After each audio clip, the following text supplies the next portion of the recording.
नमस्कार सभी को, स्वागत अभिनंदन आप सभी का राजकीय महाविद्यालय सुमेरपुर के यूट्यूब चैनल पर। मैं सीमा चारण, इतिहास की सहायक आचार्य।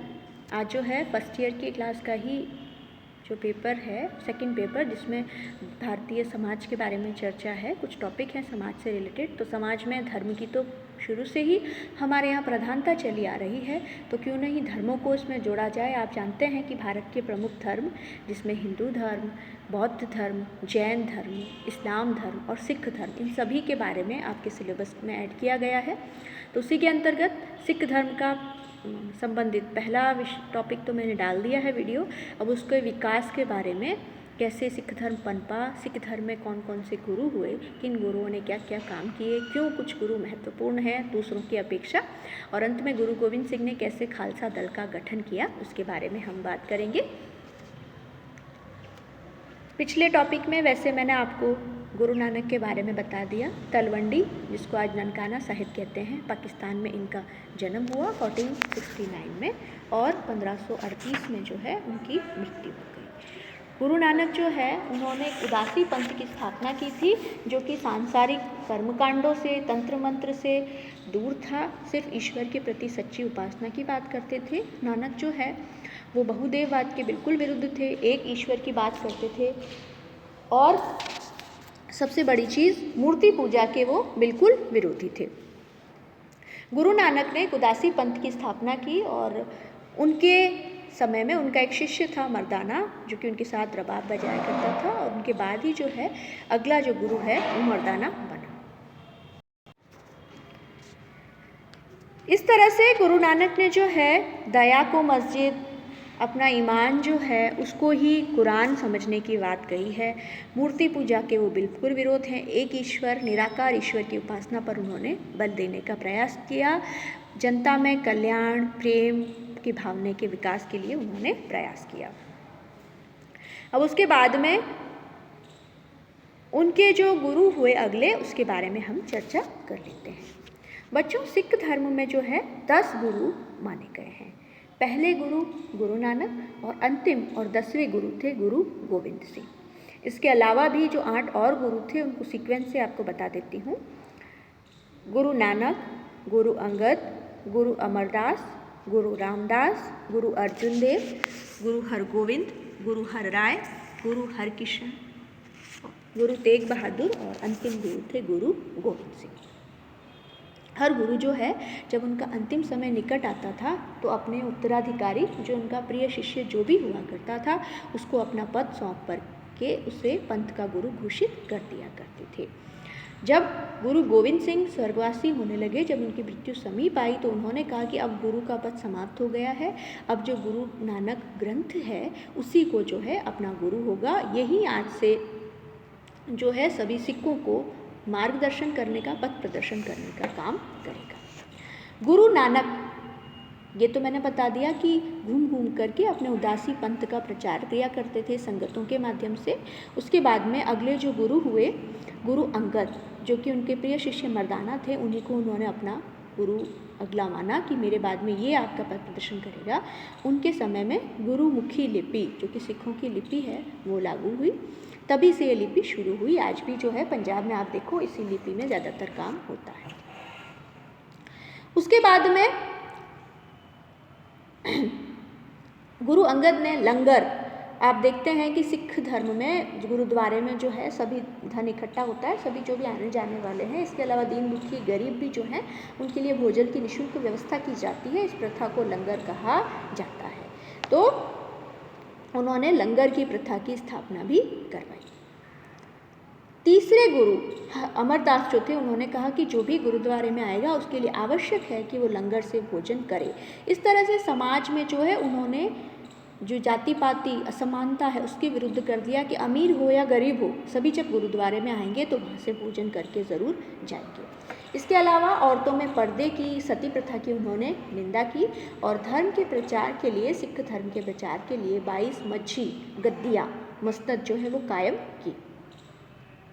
उसके बाद में आते हैं चौथे गुरु रामदास ने अमृतसर की स्थापना की। अकबर ने जो मुगल शासक अकबर, जो कि बड़ा ही धार्मिक रूप से सहिष्णु था, उसने इनको ज़मीन दी और वहीं पे उन्होंने अमृतसर की स्थापना की। पहले ये रामदासपुर कहलाता था और बाद में सिख धर्म का प्रमुख स्थान बन गया। उसके बाद में पांचवें गुरु अर्जुन देव 1581 से 1606 में इन्होंने अमृतसर के तालाब को पूरा करवाया और जो अकबर ने ज़मीन दी थी वहाँ उन्होंने जो है हरमंदिर साहब, जो आज स्वर्ण मंदिर कहते हैं, जहाँ पर उसकी नींव डलवाई। और सबसे बड़ी चीज़, हमारे भारत की धार्मिक सहिष्णुता का जो उदाहरण है, मुस्लिम सूफी संत थे मियाँ मीर, उनको बुलवाया और उनके हाथों से उन्होंने जो है हरमंदिर की बुनियाद रखवाई। इस मंदिर के चारों तरफ दरवाजे थे। इसका मतलब था ब्राह्मण, क्षत्रिय, वैश्य और शूद्र समाज के चारों वर्णों के लिए इस मंदिर के द्वार खुले थे, सभी इसमें आ जा सकते थे। इसके अलावा उन्होंने जालंधर दोआब में करतारपुर भी गांव बसाया और तरन तारण में गुरुद्वारा स्थापित किया। उनका जो सबसे महत्वपूर्ण काम है वो गुरु ग्रंथ साहिब का संपादन है, जो कि सिखों का धर्म ग्रंथ है। उन्होंने गुरुवाणी को इकट्ठा किया, बिल्कुल रागबद्ध रूप से कायदे के साथ उसे सज्जित किया। इससे जो है सिखों का जो धर्म है उसके शास्त्र को मूर्त रूप मिला। एक बार किसी ने अकबर से शिकायत की कि इस ग्रंथ में इस्लाम की और अन्य धर्मों की निंदा की जा चुकी है। इस पर अकबर ने गुरु को पूछा तो गुरु ने कहा कि आप इसे चाहे जहाँ से पढ़वा लो, मैंने कहीं किसी धर्म की निंदा की हो तो। अकबर ने जो है अपनी अटकल खोली, अटकल से मतलब तुक्के से एक पेज खोला और एक जगह हाथ रख दिया। वहाँ जब उसने देखा तो उसमें भगवान की स्तुति मिली। तो इस पर जो है खुश हो गए। उन्होंने ग्रंथ साहिब पर 51 मोहरें भेंट की और गुरु को समानार्थ वस्त्र भी दिए। ये भारत में धार्मिक सहिष्णुता का एक बहुत बड़ा उदाहरण है और इसी कारण अकबर को महान कहा जाता है। एक बार अकबर जो है दिल्ली से लौटते हुए गुरुद्वारे गया और वहाँ उसने बादशाह होते हुए भी लंगर में भोजन किया। लेकिन अकबर का जो उत्तराधिकारी हुआ जहांगीर, वो गुरु अर्जुन देव से खुश नहीं था, क्योंकि जहांगीर के विरुद्ध जो है उसके ज्येष्ठ पुत्र खुसरो ने विद्रोह कर दिया था और उसने जो है गुरु अर्जुन देव से आशीर्वाद लिया तो उन्होंने आशीर्वाद भी दिया था। इस कारण जब जहांगीर शासक बना तो उसने गुरु अर्जुन देव को जो है मृत्यु दंड दे दिया। जहांगीर ने गुरु को दिल्ली बुलवाया और उनको कहा कि 2 लाख रुपए का जुर्माना दे और गुरु ग्रंथ साहिब में कहा कि जो पंक्तियां जिसमें इस्लाम का विरोध हो निकाल दें, किंतु गुरु ने इसे मानने से मना कर दिया। इस कारण उनकी जो है उनको मृत्यु दंड दे दिया गया। उसके बाद में छठे गुरु हुए गुरु हरगोविंद। गुरु अर्जुन के साथ जो हुआ था, ये तो साफ बात है कि आपके धर्म के जो सबसे प्रमुख हैं उनको जब मृत्यु दंड दे दिया जाएगा तो पंथ जो है वो विरोधी हो ही जाएगा। इन्होंने देखा कि अब सिर्फ जप से और माला से ही धर्म की रक्षा नहीं हो सकती है। अगर धर्म की रक्षा करनी है तो तलवार भी धारण करनी चाहिए, उसके पीछे राज्य बल भी होना चाहिए।